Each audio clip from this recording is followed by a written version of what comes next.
I'm Maria Menounos, and you're tuned in to AfterBuzz TV, the ESPN of TV talk. Now, let the buzz begin. What's up? Welcome to the Sword Art Online Alicization War of Underworld after show. We're talking episode 5, the night before battle. And joining me are our special guests. We have Kimberly Woods and Deneen Melody. Welcome! Yay!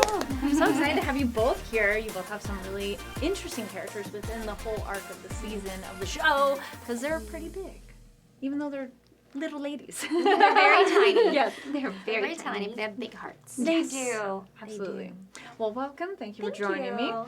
And welcome to everybody who's watching us live. If you're watching live, please join in the chat. Have your questions on there. And if you're watching it later, please comment down below. All right, so we'll first get into the episode, and then we'll talk a little more in depth about your roles in the show, and then just general voice acting stuff, because that's what we love about these shows. Yay, cool. All right, so the beginning, we have the Integrity Knights numbers are like dwindled down to way too small. Alice shows up at the battlefield, pretty much getting ready. Eldrie is excited she's back, but they got some interesting chemistry. What do y'all think about their chemistry? They do. we were actually kind of laughing because it is so like, what's like, going on there? Yeah. Yeah. There's definitely something. I feel that romance is a little bit more one-sided on Eldrie's Yeah, part. Though yeah. Alice is like, Yeah. yeah, that's nice. Yeah. Just like, that's okay. Yeah. They pretty much, their numbers are on the villain side, because I don't know, it depends on what side you're siding on.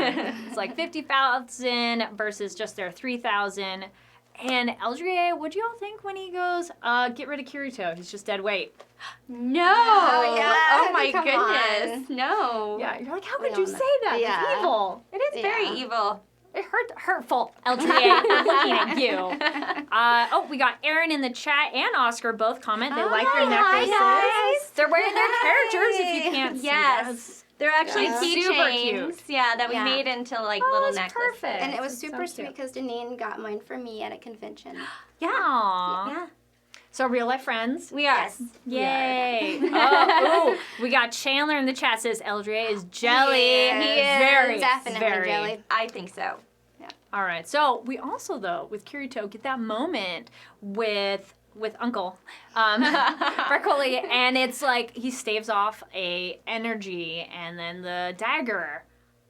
Was that a little bit more hope that maybe Kirito's not as far gone as he seems to appear? Oh yeah, Yeah. definitely. I was so excited. Like, oh, good. He's not like Yeah. totally like gone, you know. I mean, it is Kirito, so Yes, this is true. he Yeah. can't be gone. Yeah. He's waiting for the right moment Yes. to come back. So. He's hurry up, but you know he's waiting. He's biding his time. Also, so he's not always locked. He's not completely locked away. Alice starts having some feelings and expressing them, and almost tries to kiss Kirito. And I'm a little conflicted on how I feel about that because I'm like, but she doesn't know about his relationship in the real world. Yeah. It's complicated. What do Yeah. you It is think of that complicated. moment? I was glad we interrupted. Yes. Yes. Yes, we were laughing about that. I don't know. I think a lot of the feelings towards Kirito is very complicated. Yes. And so I think some of it can come across as very romantic, but it might just be something very deep, you know. So I want to see as it progresses where it goes. Because Yeah. is she jealous and she's protective because she's in love with him? Mm-hmm. Or is it just because she has that connection? I'm gonna go both. I Yeah. think they've had, it's like a solidarity love in Yeah. terms of they've gone through Yeah. so much together that's created a bond. But I think she probably is starting to have romantic feelings. But I think the thing is, it's new for her. So she doesn't even know what to do with them. Yeah. And also she's like, well, wait, are you going to reciprocate this? What do you think of that almost kiss? Leave comments. The almost kiss. Oh, it was so close. I'm like, oh, this is kind of complicated. Because, I mean, Asuna, but, you know, Alice is, it's not another, are you a Kirito Alice ship or Asuna and Kirito ship? Ooh, comment. That's a little also complicated. I'm curious to see Complicated, what everybody's gonna say. Yes.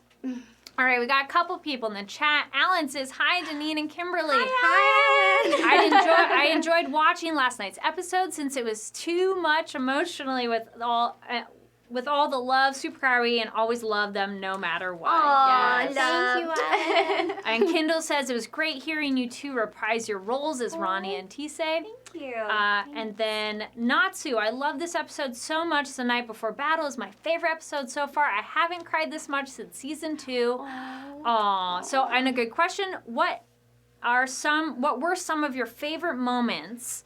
So let's do this episode and then in general. But then Natsu goes on to say, I love seeing Alice and Bercole together. So what were your favorite moments in this episode and in this season? Oh, wow. Well, I mean, I think we're both a little biased. Yeah. I loved seeing Ronie and Tiese appear again after everything that they had gone through, and then to see them like return, and they still have so much hope, you know? It was, to me, I loved seeing that. And then I also loved the scene with Alice and the purple knight. Yes, Finaccio. Yeah. Yes, Man, that was we super were funny. laughing so hard. Finaccio's a friend of ours too, and we Layla. know her in real life. And like watching that scene, it was just great. It was really Yeah. funny. It was great. I have to say, one of my favorite moments is when Tiese touches the sword and hears Eugeo's voice. Yes. Um, It's so sweet. Yeah. And then also, I guess I think it's funny between Alice and Uncle. Their whole Uncle. vibe when he's like, your cheeks have filled out. Yeah. He's like, what does that mean? She's grown up a little bit. She's not some scrawny kid now. We'll go with that. Yes. Which, thank you. That does lead us into that moment with your two characters. They show up. They break up they show up just in time to interrupt the kiss, and get to find out the truth of how Kirito's doing now, and that Eugeo is not alive anymore. And I think that really hit a lot of the fans hard. How was that reaction, or how was that moment for you acting out that scene to be, so sad to find out this person, which also I'd say one of when you're touching the sword, I think she had a thing for Eugeo a little bit too. Yeah, So, definitely. Yeah. So how was that scene for both of you in the booth and then just like in general? That was, coming in, I knew that it was going to be an emotional scene because, they've been waiting to find out for so long what's happened with Kirito and Eugeo. And so it's like, this is the moment. And to find out that, she loves Eugeo, the guy that you love has died, is just heartbreaking.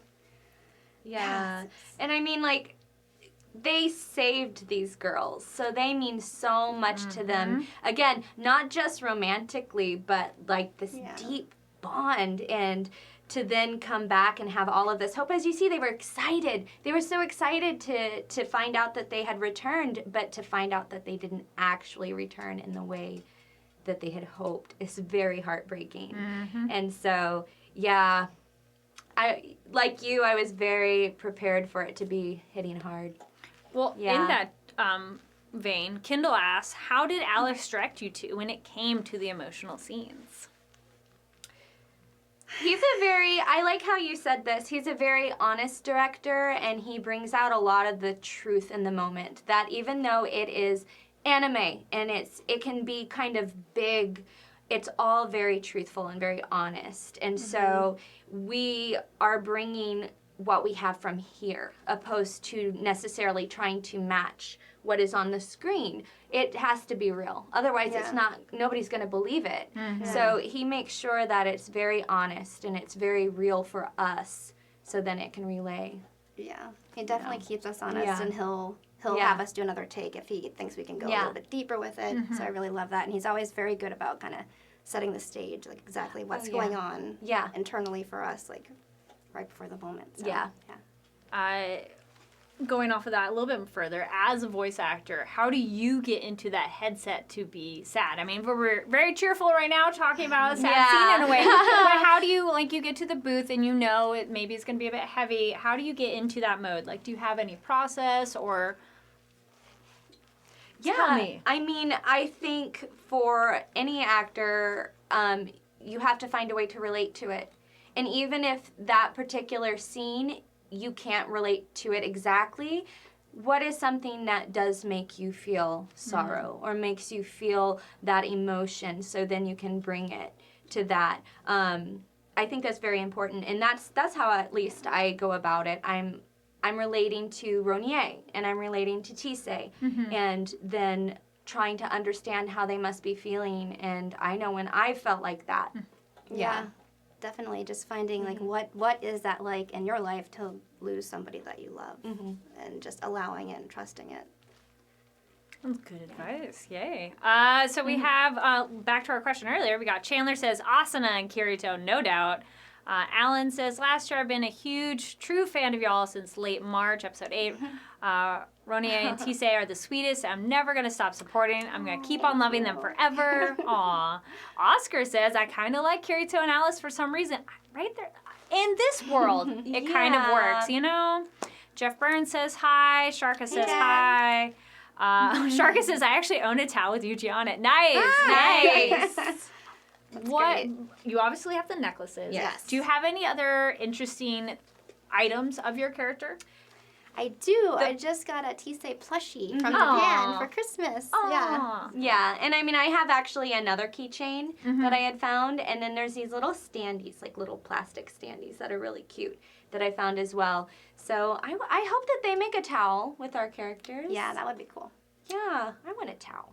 Have you ever cosplayed any of your characters? Or would you? Yes, we've actually talked about that. Oh, we have talked about it, so maybe you will see the two of us. That might be happening. But I haven't really cosplayed as any of my characters yet, but there's several that I'm like, I think I will at some point. Yeah, not any of my anime characters yet. I did Yorichi from Bleach one year, but I didn't voice Yorichi, but yeah. That's cool. Well, keyword is yet, so we'll see for sure. So the great thing with your characters, too, they step up to the plate of you're the ones who are going to take care of Kirito so that Alice can go out on the battlefield and be like, no, I got this covered. They're going to watch him, which I would trust Kirito with both of you. You seem very responsible characters. Thank you. And people, you know.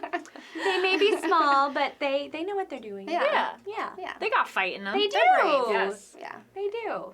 And they're also still at the Sword Academy. You know, they're mastery, they're learning it, and so they're still progressing as well. Yes. Primary trainees. Yes. Yep. Primary trainees. Oh, yes. Natsu says, Ronie and Tiese finally finding out about Kirito and explain to Alice about the taboo. So many emotions. Alex is doing a very awesome job adapting the episode and bringing out the emotions. Yes, he is. Yeah, that was a bigger thing. I like that reveal of them explaining to Alice, like, okay, so you know this happened, but do you know the details? Do you understand what went down? Because she didn't really know, and she's not really a character that would be like, yes, I need every single detail of the facts. Yeah. She's like, I got it. That's fine. Yeah. But no, I like that you explained it. Is that ever a thing when you're also acting, like trying to explain to someone, I need to get the point across? Is that ever a thing that channel of like when you're trying to, when you have a moment where you have to convince somebody of something, do you channel something specific?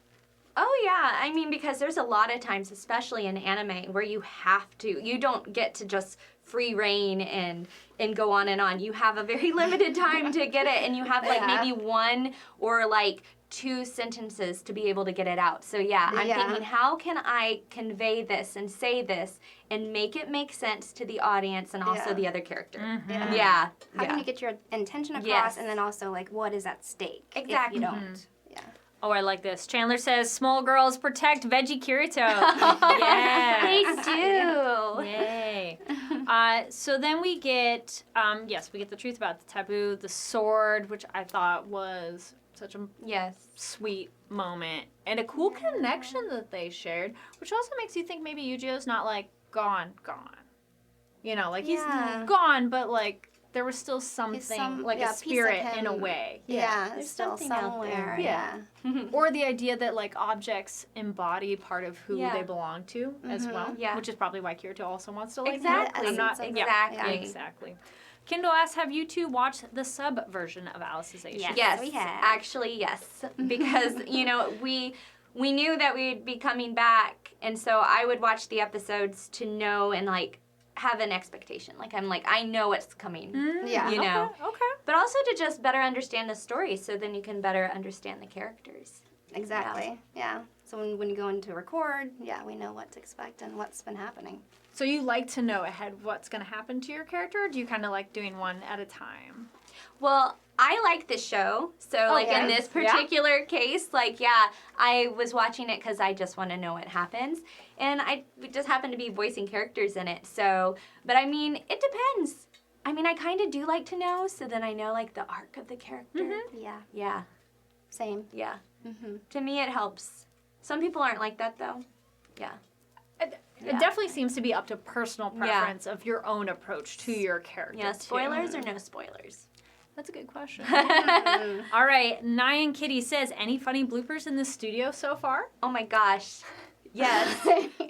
All right. Can you share any of them yet, or are they more of things to come? No, it's trying to say your last name. Oh, yes. Oh my gosh. Tisse's last name. Streenan. Streenan. Which I also have had trouble with, too. That's funny enough. Yeah. I can't say it. You gotta get you're best friends. Why would you say I your know. friend's last I don't name? have to, Yes. but I don't have to say it. She says Tiese. Okay. Oh, Natsu says now it's Ronie and Tise's turn to protect Kirito and their home and fight against Emperor Vecta and his army. Exactly. Actually, we do see them at the end, jumping up a little bit ahead. But I like that they're on the battlefield at the back, but still there. They're still there. I thought they were going to stay back at camp and protect it. No. And I love that, too. It's such a nice arc for them that, they had something very terrible and traumatic happen to them. And, instead of just, crumbling and giving up, they're, again, hopeful and they're strong. And to see them out there on the battlefield is just yes. Yeah, it's so great. Yes. Exciting. I like this part too. Aaron, and then comment on it a second. Aaron Frost says, I especially enjoy Alice going into big sister mode with them and transforming. It really shows how much she's grown and changed. Yeah, did it feel like a big sister moment to you of how Alice becomes relatable to them? Mm-hmm. Yeah, definitely. I mean, when she tells them it's about your soul. Yeah, it's your not heart your body. and your soul are it's yours. what's in Your soul here. that makes you. Yeah. And I think that's what the girls needed to hear. Yeah. Yeah. Because it's not about the outside. That doesn't define who you are. Exactly. Mm-hmm. Yes. Sharka says, I may not like the Emperor, but I do love listening to Greg Chun's voice. Yes, shout out. Yes. Thank you, Greg has Xander a and great Greg voice. showing up last week. Yay. Yes. The loser team says, I love me some Ronie and Tiese. Really love Tise's character design. Yeah, the She's red so is so cute. cool. Yeah. If you could have any anime hair color, what would you pick? Oh, and style, because their hair can do anything.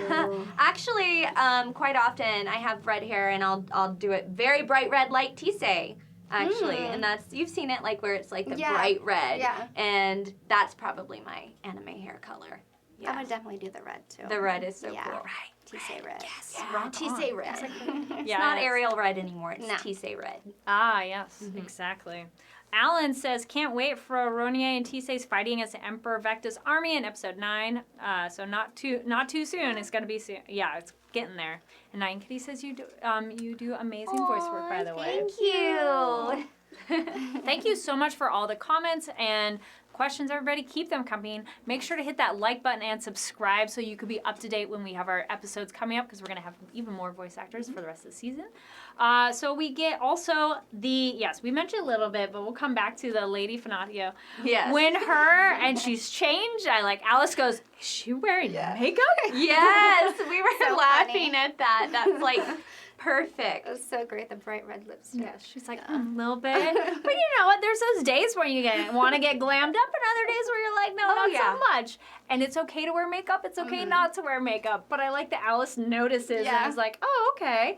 And then also the night she talks about how, she realized it's not about who she is when she fights, and it's okay to express herself any which way she wants, which is great because, she unfortunately went to a place where she didn't feel she could express her femininity for fear of how people would treat her. So that's unfortunate. I'm glad she's kind of had that little bit of an arc change. Yes. Yeah. I did really like that lady standoff between Alice and her. So funny. I do think that when we touched on it a little earlier, Alice is like, No, I don't have to. I don't need permission and everything like that. Yeah. It's very funny. And again, especially because, like, knowing the actors, I'm just like, oh, I bet they love doing that. Yeah. I loved it. Knowing the actors and then knowing each other, too, do you see the people when you hear those voices, or do you see the characters? Do you envision them? I see them in the character. Okay. If that makes sense. Yes. Like, it is that character, just like with Tiese. It is Tiese, but I can see and feel Kimberly in Tiese. Yeah. Yeah.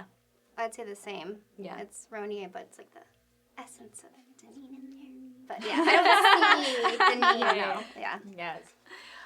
So we also get the War Council. They're kind of doing their last little battle planning. Not little, but their last battle planning, and how they have the arts, the sacred arts, and okay, let's just destroy everything so that they can't pull from that magic. And it's like, it sounds like a good plan, but I'm a little suspicious. What did you think of their battle council meeting?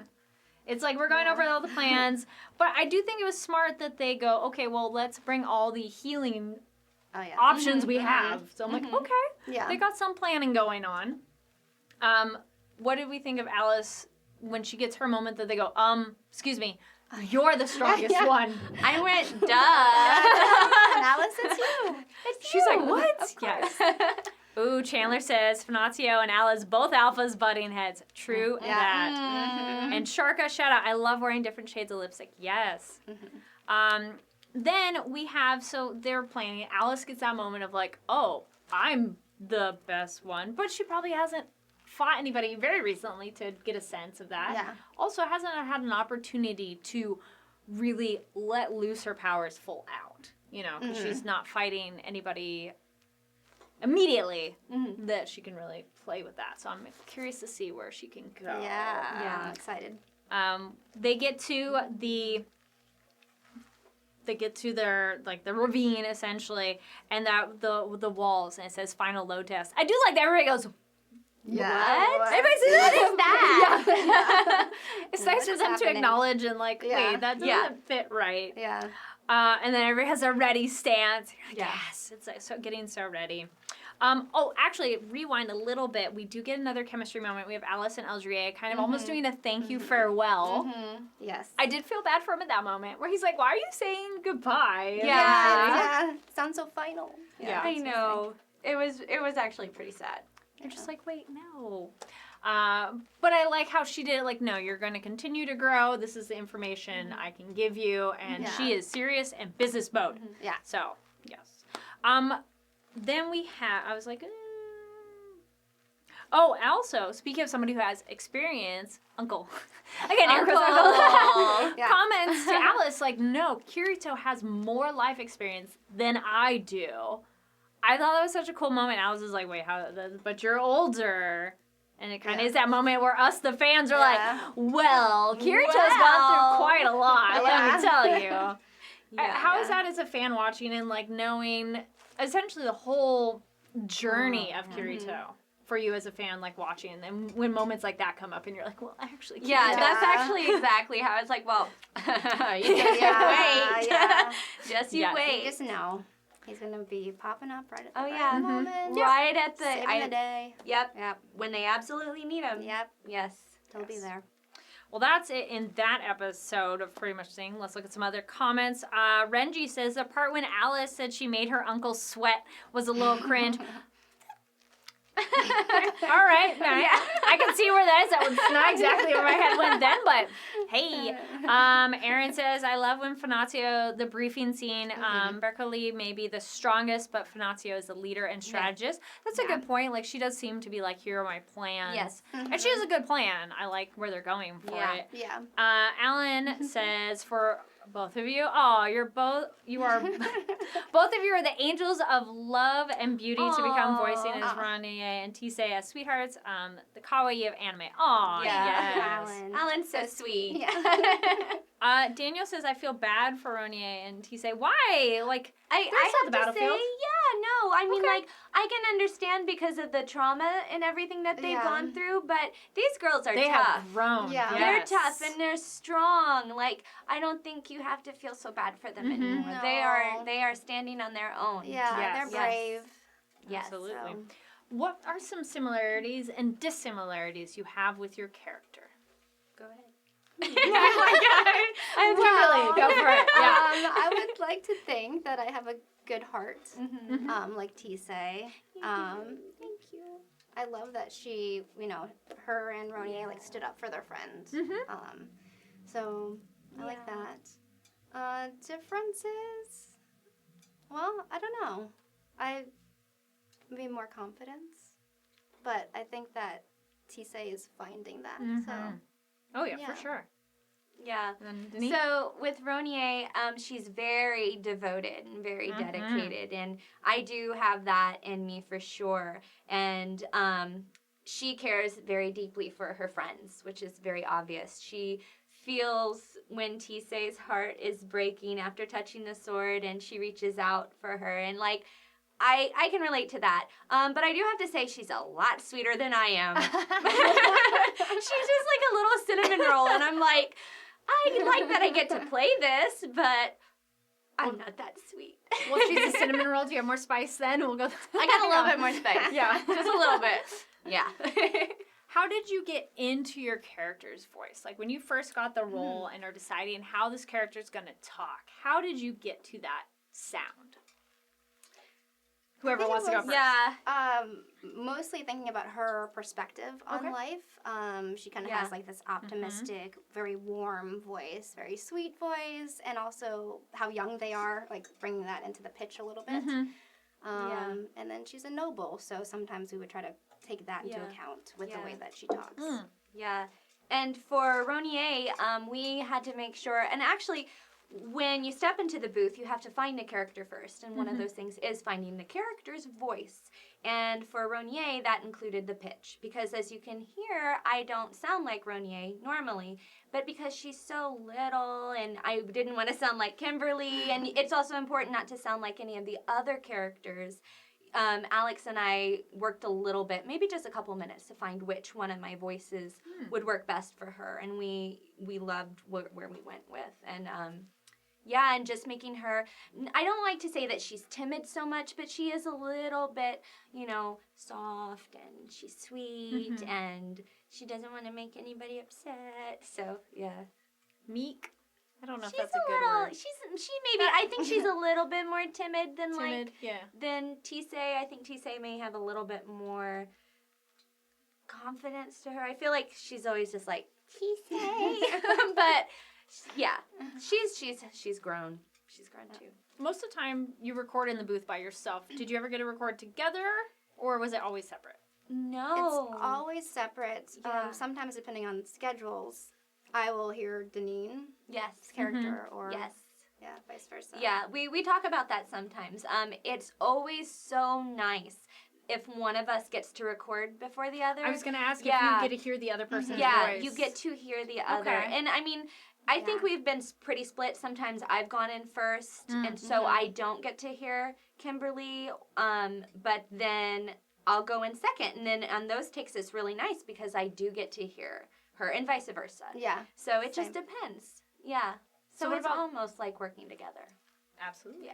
What about when your character was crying? How did it feel? Who was recording first and who got to hear the other? Do you remember? Were you first? I think you were first. She was first. That was in like December. Yeah. Yeah. And okay, because I was gonna say, how is it like hearing then your friend cry? I know, and it's also like, I mean, it's an emotional thing, but it's also a technical thing because again, you have two young girls crying, so you can't. We'd play back Kimberly's, and then I'd have to be like, okay, so she's sobbing this way, so make sure that you maybe go up a little bit more, or like make it a little bit more like this, so then you can hear the different levels in the crying, so it just doesn't sound like one. Yes. Yeah. Yes, it's very fascinating. Yeah. How do you make crying sound like good instead of just like I feel crying's an easy one to get wrong when some people are mimicking it, mocking it. How do you get to the point of making crying, like, do you make yourself cry? For those scenes, I was crying in the booth. But it's an interesting thing because you still have to have it in the voice. You sometimes have to push it a little bit more for it to like come through, even if you are physically crying in the booth. Yeah. It's a lot of it with any type of reacts, whether it's crying or anything, it's about using your body. Because as you can see, these girls, I mean, sure, you can cry, but unless you're like really into it, it's not going to sound believable. So you can make the sobbing noises and you can maybe bring out tears, but unless you're actually like living what the characters are doing, it's not just voiceover. You actually do use your body. Yeah, that's a good point because when they're like falling to their knees, you have to kind of take that into account. With and that holding sort of each cry. other, and you can see them sobbing. Like, Maybe a joke, but maybe serious. Oathkeeper says always have onions. Have you used any outside source to make you cry? No. It's all in here and in here. Yeah. I was crying when I just watched the sub like before I went in, so I just think It's very sad. the whole Well, because it's the context. Yes. Of, like, what does that scene mean? What is it before? Because it's not, you're not going into it like nothing happened before. It's all what leads up to it. So that's important as well, which you mentioned is brought into it from voice director, so that does help. What is some advice that have you encountered it where you maybe didn't have a director that led you in? So then that is your job as the actor to get there. Do you have any advice for people of like, okay, maybe you don't have the best director or don't have the time to really get into it? What is your kind of mental prep for that?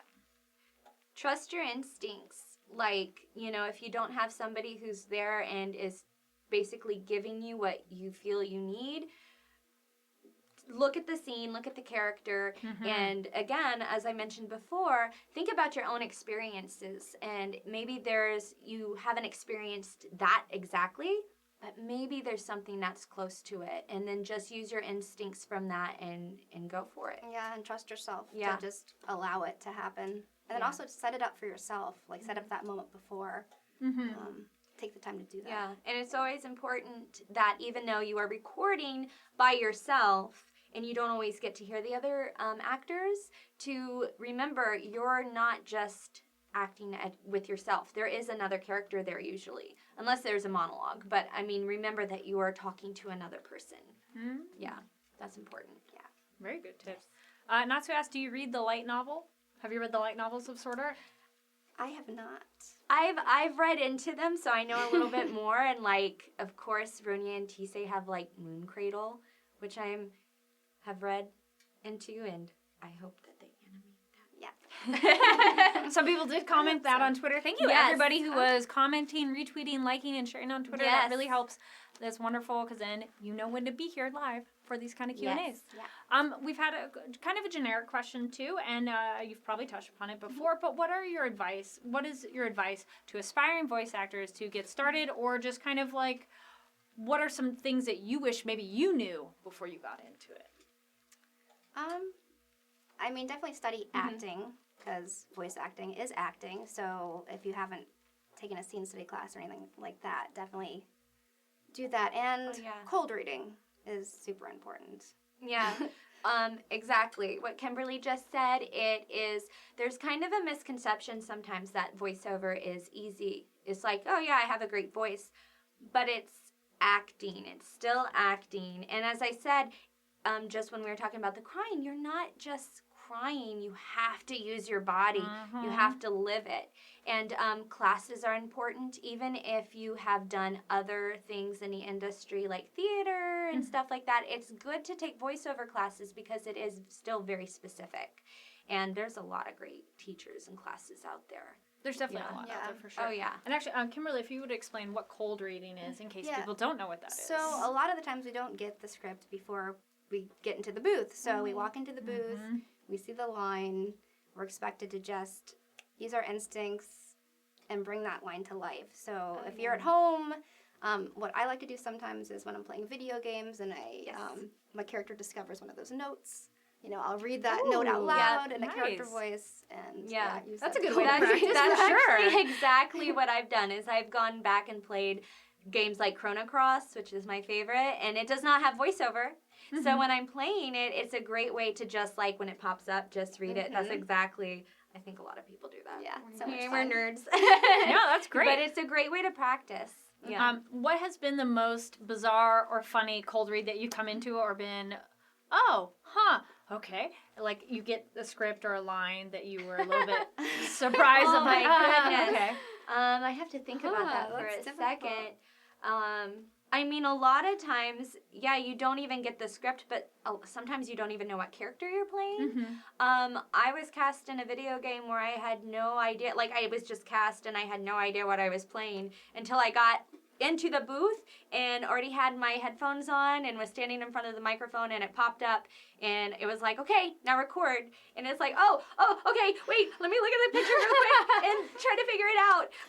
Nice. So I mean, that has happened. Yeah, and that was kind of, I mean, they were very cool and, and luckily they are characters that are in my, like, character range, so, but, imagine if it wasn't. Imagine if it was, like, some character that was, like, way out there.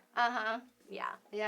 Kimberly? I don't know. I've definitely, it's happened to me before where I've gone in and it's been, like, a deeper voiced character, which I don't always go in for, so that's been interesting to immediately just try to, like, dive in and We had a question. Oathkeeper asked, what was the hardest part in recording? I mean, we haven't gotten to episode 10. We're only on episode 5 of the dub, but that's aired. So what has been the hardest scene to record that's already aired, and maybe a tease of what's up to come? Well, and Oathkeeper is asking about in the first part of Alicization, which is the hard that would be the one. episode. Yes, I think we both agree that would probably be the hardest scene that we recorded. Yeah.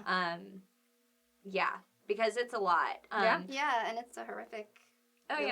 What's happening in the scene is just like for those two girls. And Toonami was great in how they edited it down, so you didn't really see everything, but we recorded the full scene. And so take our word for it when we say it, it's a lot. It was a lot. It was intense. Yeah. We talked about last week with the villains, so now somebody who experiences something happening to them.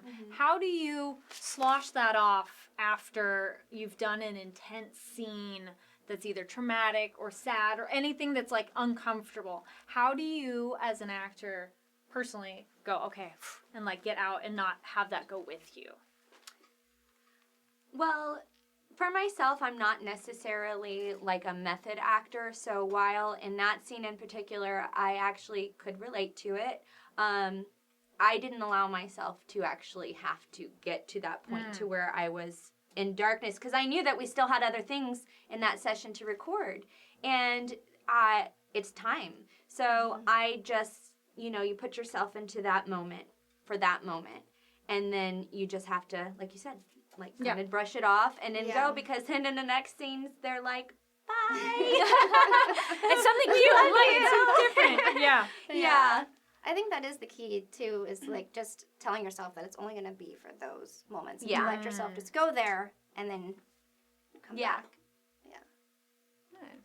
Then hopefully go do something fun afterwards. To like Yeah. forget about it. Yes. Okay, awesome. Well, thank you so much for talking with me about this episode. Thank you, everybody who is watching.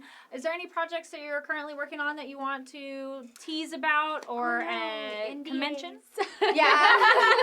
You're like, well, but where can people follow you to be up to date when these NDAs are not applicable? You can find me on Instagram and Twitter at Kimberly Woods, and on Facebook, facebook.com/official Kimberly Woods. Yes, and you can find me also on Twitter and Instagram under Deneen Melody. And then, I guess you can Google me. No, that works. Yeah. Thank you so much for talking with me about the episode. It was super fun to hear your insight. Thank you. Thanks for having us. Yes. Yeah, absolutely. Our and pleasure. thank you to all of these everybody lovely watching. people who joined us. We actually know several of you, and it definitely warms my heart. Yeah, we appreciate it. Yes. Make sure to also go follow Sword Art USA, which is the official Twitter for Sword Art Online. And then you can find me online at Kari D Lane. That's Karidlane. So also on ABTV Anime, so that's AfterBuzz, ABTV Anime posts about the links of when more of these episodes. But again, if you click that subscribe button, you'll be in the know. All right, thank you so much for watching, and we'll see you next time. Bye. Our founder, Keven Undergaro, and me, Maria Menounos, would like to thank you for tuning in to AfterBuzz TV. Remember, we're not just the first, we're the biggest in the world, and we're the only destination for all your favorite TV shows. Whatever you crave, we've got it. So go to AfterBuzzTV.com and check out our lineup. Buzz you later. The views expressed herein are those of the hosts only and do not necessarily reflect the views of AfterBuzz TV or its owners or principals.